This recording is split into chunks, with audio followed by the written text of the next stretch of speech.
Bismillahirrahmanirrahim. Alhamdulillahirrahmanirrahim.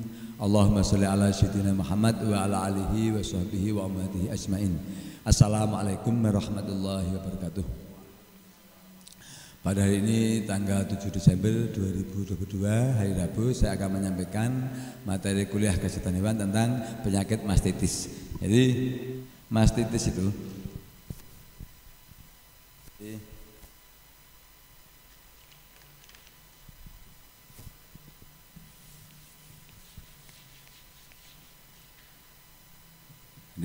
mastitis.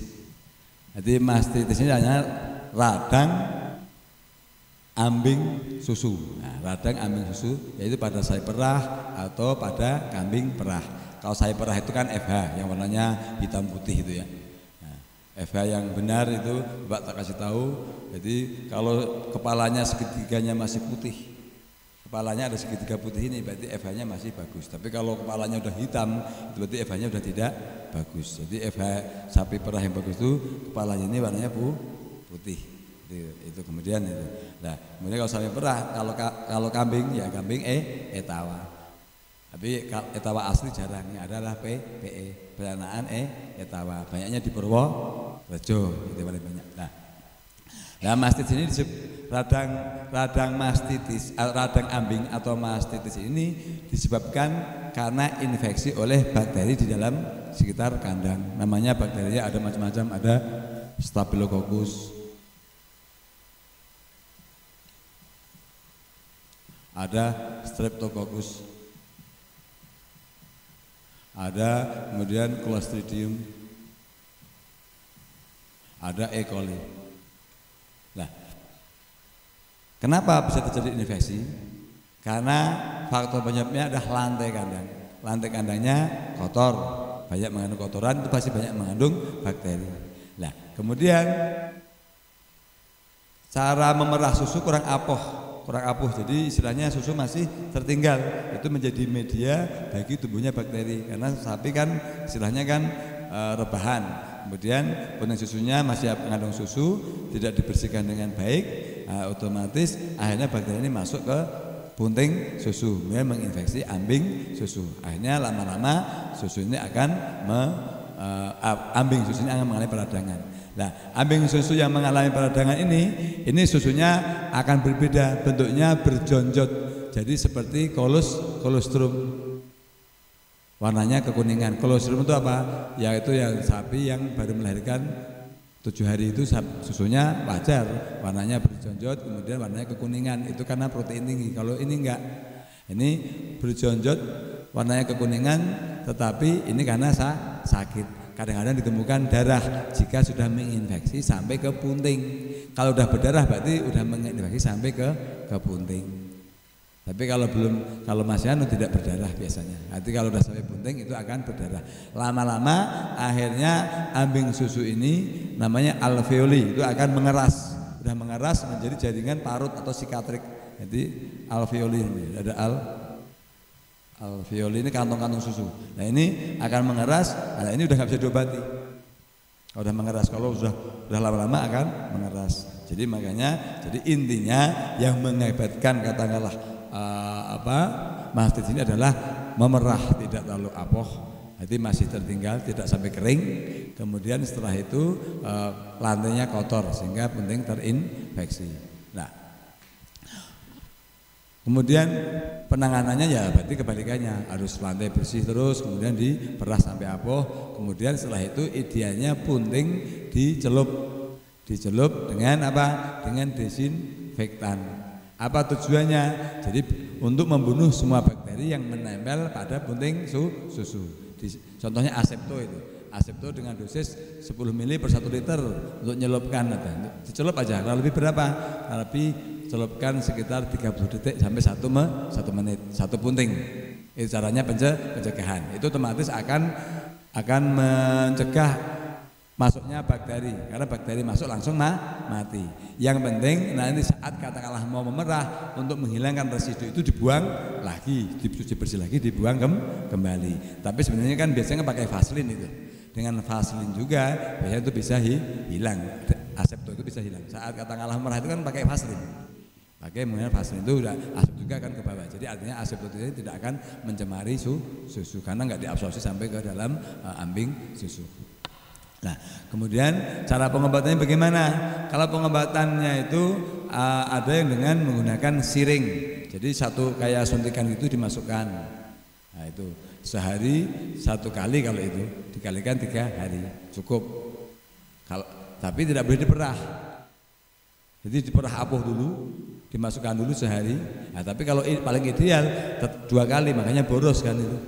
Jadi contoh pagi-pagi jam 5 pagi diperah sampai apoh, biarpun susunya tidak kepake, masukin siring mastitis tadi, obat mastitis bentuknya seperti suntikan lah. Nah kemudian nanti pada saat jam 3 merah lagi kan, itu apoh lagi, masukin lagi selama 3 hari. Jadi habisnya seandainya yang mas 4-4-nya gitu, berarti sehari 8 ya. 8 dikalikan 3 hari, berarti banyak 24. Ya kalau harganya katakanlah satunya katakanlah 50.000 aja, kasihan ya peternak ya Pak. Nah, itu. Nah, makanya cara pengobatan paling murah bagaimana? Dengan penstrap itu sebenarnya. Dengan penstrap diinjekkan juga cukup sebenarnya itu. Tidak, kalau nggak bisa masukkan disuntikkan. Yang penting tetap pada saat sapi diperah itu susunya tidak boleh dikonsumsi secara teori, sebenarnya tidak apa-apa. Ya, secara teori tidak boleh distorkan aja lah, jangan distorkan. Tapi kalau mau diminum sendiri juga sebenarnya tidak. Kalau saya minum aja nggak apa-apa. Karena hanya berapa ppm lah istilahnya gitu. Nah itu, jadi yang penting susunya saat diobatin mastitis jangan distorkan ke KUUD, biar nggak mencemari susu yang lain, ya nggak. Jadi takutnya susu sebelangnya terkontaminasi antibiotik gitu. Itu karena kalau kata IPS kan demikian. IPS itu industri pengolah susu kayak Ultra dan sebagainya, itu kan melarang susu yang mengandung antibiotik, itu masalahnya. Nah, itu paham ya. Kemudian setelah itu kalau pengobatan dengan yang murah dengan injeksi penstrap, suntik aja sehari 2 kali, kemudian dengan dexamethasone. Tapi tetap diperah, tetap normal. Itu lebih murah. Jadi injeksi aja, kalau lewat ini takutnya radang lagi, suntik aja setelah intramuskuler karena nanti juga antibiotik akan masuk ke dalam ambing karena lewat aliran darah. Jadi paling murah menggunakan penstrap dengan dosis 20 mili misalnya, paling murah. Anggap aja harganya 200.000, bisa lebih dari 3 hari. Tetap dibandingkan tadi hampir 1 juta mungkin ya kalau menggunakan siring, karena mahal siringnya tadi dan masih impor lagi itu lah. Itu kemudian. Nah, kemudian ini masalah kering kandang. Kalau kering kandang itu begini.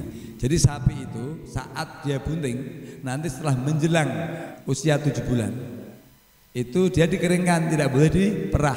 Jadi pemerahan terakhir menjelang 7 bulan diperah sampai kering. Setelah itu diisi obat kering kandang. Tujuannya apa? Karena mengandung susu, kalau nggak dikasih obat kering kandang, nanti akan mengakibatkan mastitis. Paham ya? Nah, fungsi kering kandang adalah kenapa? Karena susu yang ada biar diabsorpsi untuk menjadi nutrisi bagi fetus atau janin. Paham? Jadi fungsinya itu. Nah, ya, tapi harus diapohkan dulu. Nah, nanti susu itu hebatnya Gusti Allah begitu. Jadi susu itu nggak diperah, nanti akan keserap lagi oleh tubuh menjadi nutrisinya bagi janin. Nah, kemudian dan untuk menjaga produksi berikutnya, karena kalau nggak dikeringkan nanti akibatnya produksinya menjadi menurun. Karena pada saat itu butuh nutrisi besar kan, karena apa? Untuk pertumbuhan janin. Jadi seandainya bagaimana kalau 6 bulan boleh. Jadi kandang-kandang itu 6 sampai 7 bulan. Cuma rata-rata peternak ya jarang dikering, paling kering 1 bulan mungkin Pak ya. Karena rugi Pak. Rugi kan ya, itu paham ya, ini ilmunya demikian. Nah, terus alternatifnya selain pakai siring apa? Bisa menggunakan penstrap murah, sama, cukup dikasih penstrap 3 mili. Isi penstrap lewat. Jadi kita mending beli siringnya saja, siring plastik itu apa, cari bekas untuk dibersihkan, masuk pakai penstrap dimasukkan, pakai jarum juga bisa kalau hati-hati. Pakai itu bisa. Jadi obat penstrap yang long acting itu juga bisa untuk kering kandang, biar murah jatuhnya. Kalau itu berapa harganya? 300.000 Pak harganya Pak. 4 siring 300.000, otomatis 1 ekor sapi 300.000 kasihan. Tapi kalau penstrap tidak, hanya 3 mili. 3 mili berarti kan cuma berapa ribu rupiah lah istilahnya gitu. Paham ya? Jadi kering kandang bisa menggunakan penstrap sebanyak 3 mili dimasukkan ke dalam bunting. Gitu. Paham ya? Nah, pen strap. Kalau nggak pen strap, kalau tidak bisa penting suntik juga nggak masalah. Itu yang penting terakhir. Nah juga bisa sudah diabsorpsi. Suntik aja, suntik tapi kalau nyuntik jangan sekali. Kalau mau nyuntik selama 3 hari. Untuk menjaga masih karena setelah 3 hari sudah diabsorpsi. Sudah diabsorpsi. Paham ya? Jadi demikian perihal masalah mastitis dan kering kandang, semoga bermanfaat. Terima kasih atas perhatiannya. Billahi taufiq hidayah. Wassalamualaikum warahmatullahi wabarakatuh.